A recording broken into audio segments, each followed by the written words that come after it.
Shedding is one of the things that comes with having a cat or a dog, but how much shedding is normal? It's one of the questions you asked us on our Good Day Facebook page. So this morning we're getting answers from Dr. Eric Ruhland from St. Paul Pet Hospital, kind of diving deep into this topic. Hi, Dr. Eric. Good morning, guys. Okay, happy Monday. Yeah, happy Monday. Let's talk about shedding. Shedding is normal. When do you know maybe it's a little bit excessive, and is that a sign of something?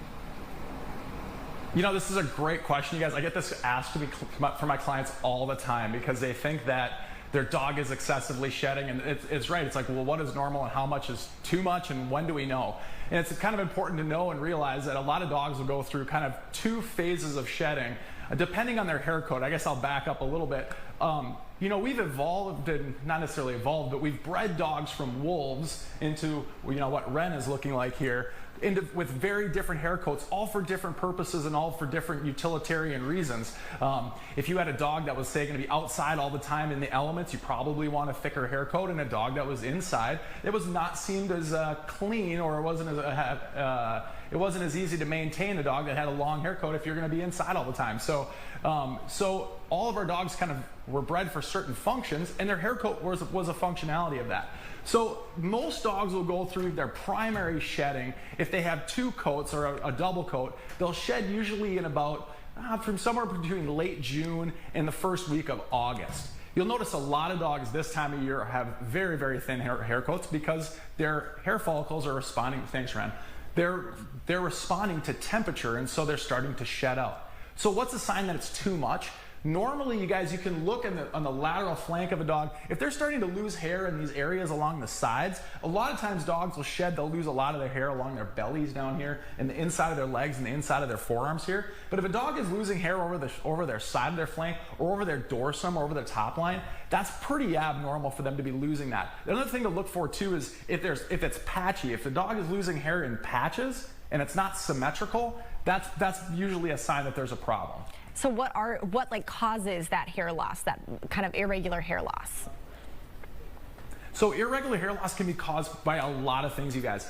There's metabolic conditions like hypothyroidism, Cushing's disease, diabetes. There's a ton of different things. Not only, and those are internal metabolic issues that can cause hair loss, but also there's diseases like fungal infections and skin infections, which are actually pretty common in these guys. I see a lot of them right now this time of year when I see a lot of dogs with allergies.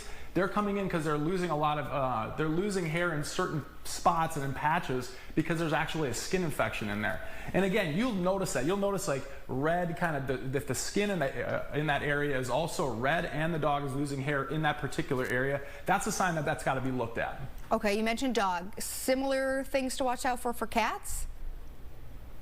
Our cats usually don't. They do shed, and again, a lot of cats, based on their hair coat, if they've got those thicker, longer coats, typically aren't going to shed actually as much.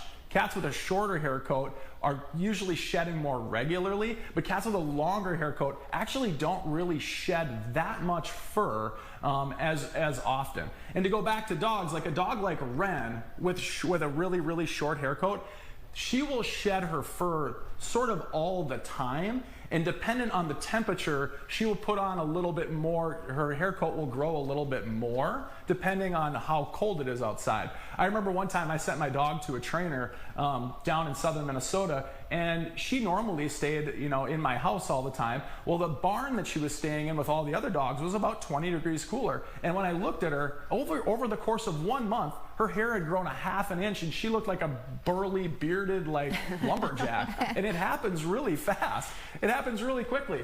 But these guys' hair coats will totally change depending on the temperature and the environment conditions that they're put into. And bathing, combing, are ways to kind of tackle that, or at least get rid of the excess? So what we do with Butter, what I do with her a lot, especially in June when they're shedding excessively and dogs are really shedding, giving them a good bath once a week. There's a lot of wives' tales out there that you can't bathe a dog more often than once a month or something. That's totally not true.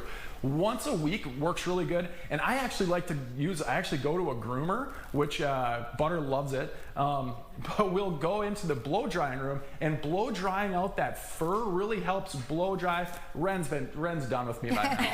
But blow drying that hair coat out really helps. It really helps loosen that hair and blows it all out. It helps us manage it. And one thing you can do, which I've done with Butter, she doesn't particularly love this, but I like to train a dog to a vacuum cleaner, and I like to have lots of treats right by the nozzle of the vacuum cleaner, and I turn it on and turn it off when they're little puppies to get them used to it. And you can actually vacuum.